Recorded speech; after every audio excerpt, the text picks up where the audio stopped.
Alright, here's how you make a custom map for Team Fortress 2 Classified. You're going to want to go to the game here in Steam. Make sure you also have base Team Fortress 2 downloaded and installed.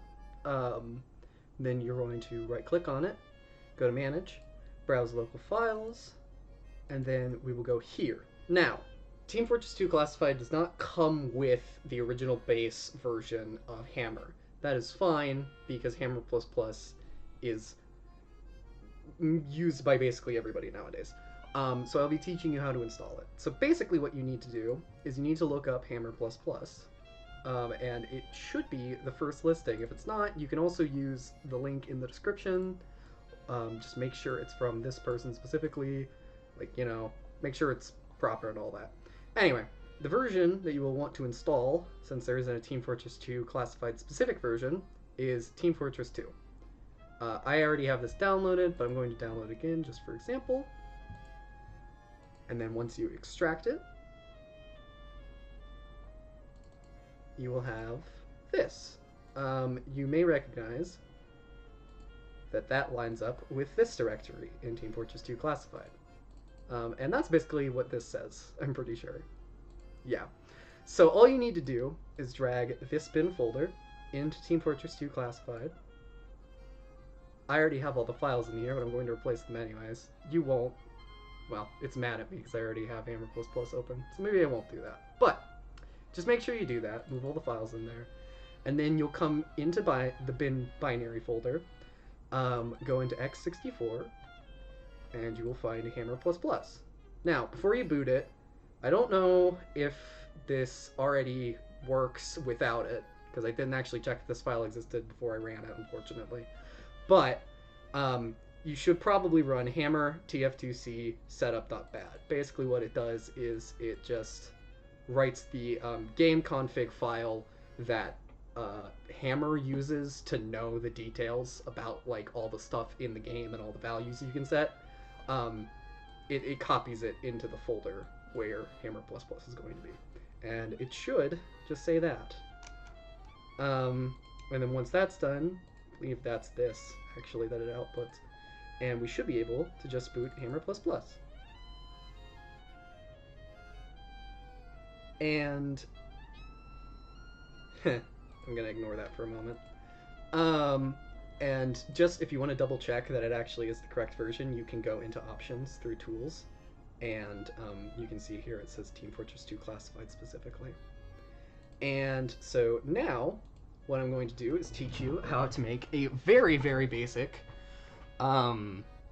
domination map, because I feel like it's more interesting to show at least some amount of a game mode, especially a game mode that's original to, at least I believe it's original Team Fortress 2 Classified. So yeah, it's going to be very quick. It's about as simple, if not simpler, I would argue, than Capture the Flag. So yeah, here we go. So I'm not going to explain everything about the basics of Hammer, because there are people out there who have done much better tutorials than me. But the gist is, click over here, you make a block, size up that block, and you hit enter in order to confirm. That's how you confirm things in Source. And then I'm going to go up here, over to Tools, make hollow, and set this to 32. That's going to give me a nice little box. I apologize if I'm going quick, it's just, this is boilerplate stuff for me, but you can slow down and flick through if you need it. Anyway, then what you're going to do is go over to this entity tool, and it should automatically pop up with info player team spawn as the default. And if it doesn't, feel free to switch it to that. You can also switch it to other things. I'm not exactly sure how that process works, but I know you can do it. Anyway, you're gonna plonk two of these guys down. This guy over on the left is going to be red. This is arbitrary, but I like to at least have both of the base team spawns. And then we are going to actually get started on the, well, how could I be so silly? We need to place a light first. I'm going to raise this up. And one of the nice things about Hammer++, actually, that base Hammer doesn't have, if you click on this, left click, you can go down to 3D lighting preview, click this, and then click full bake, and you can actually preview what the lighting looks like. And you can even move around the light and it'll update in real time. Now, by default, post-processing is turned on. I guess it makes it look a little bit closer to the game, especially because it can copy directly from like a tone map controller.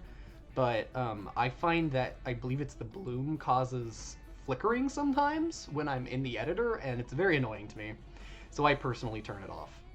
But you can leave it on if you want to. But anyway, I'm going to use this real quick so that I can make sure I actually have a brightness that's reasonable so we can see in our level. Yeah.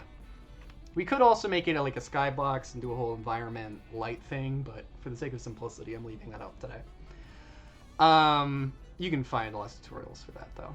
Anyway, next up, what we should probably do is plonk down our game logic entities, and I am going to reference my reference map here. Here we go. Yeah, so the first one we need to plonk down is TF Game Rules, and what TF Game Rules does, I believe, no, I'm borderline certain, this is a base TF2 entity that basically sets the HUD for the game and kind of sets up various different other things. Now, in terms of domination, we're going to want the CP HUD, and we're also going to want to make sure that we turn overtime for capture the flag off. The rest of these, we don't actually need to touch. That being said, if you want to make this like a 3 or 4 team modular 2 team, that's kind of cool actually. I didn't know they had all this. But if you want to do this, you can switch these and do that. But for now, we're gonna again keep it simple and leave it there. Next up, we're going to be doing right. It's under TF2C now. TF2C. It got moved from its previous, I think it was just TF Logic, and they've renamed it. So there is an obsolete object, if any of you are back from those days, that is around now. But anyway,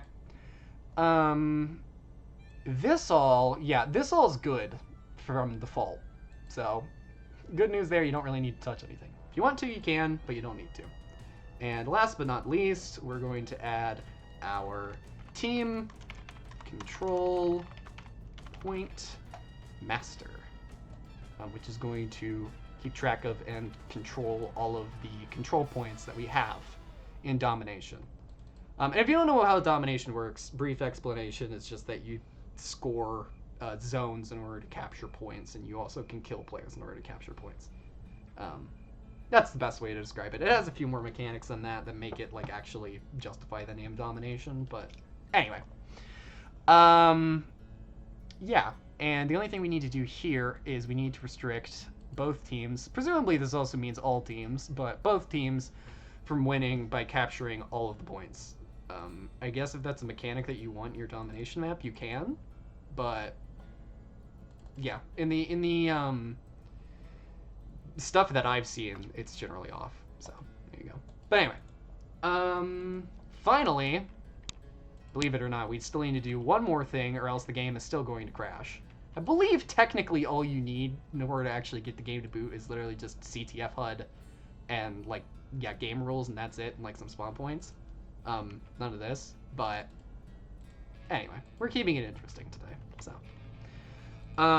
yeah, finally we need to set up at least one control point in order to prevent the game from crashing. So I'm just gonna make a little trigger brush here, or at least shape it out, and then we have to place down an entity that goes alongside it in order to have the hologram that pops up above the control point. So I'm going to type trigger. You can also type tools down here. I'm pretty sure to filter into the tools textures, but I don't really need to do that. And then we do this. Now, this is one of the things that is definitely harder to just gleam. So you have this brush, this block selected. What you need to do is press Control-T.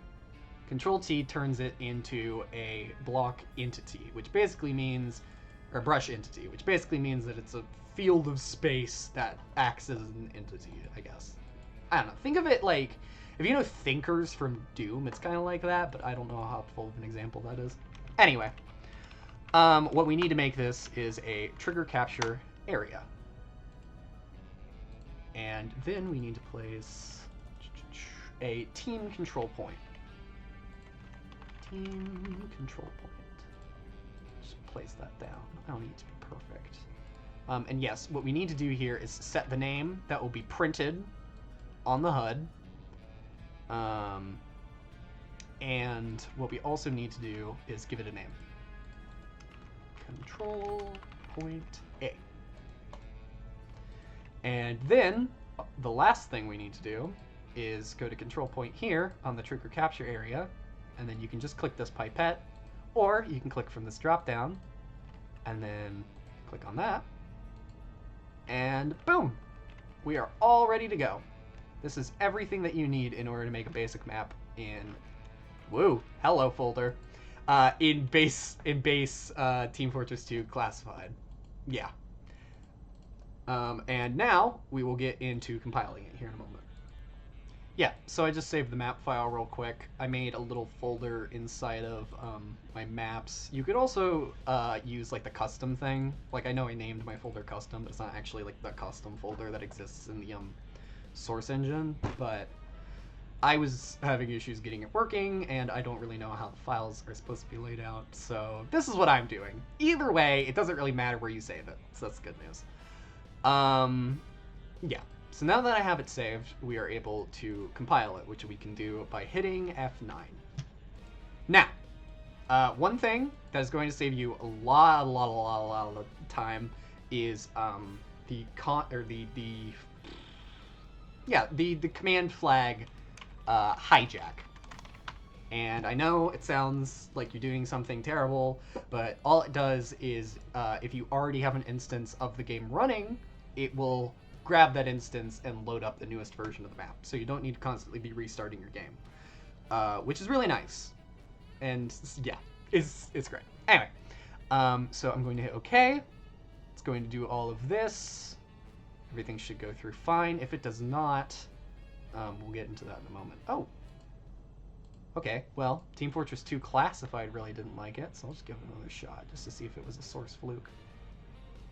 It looks like it was a source fluke, so that's the good news.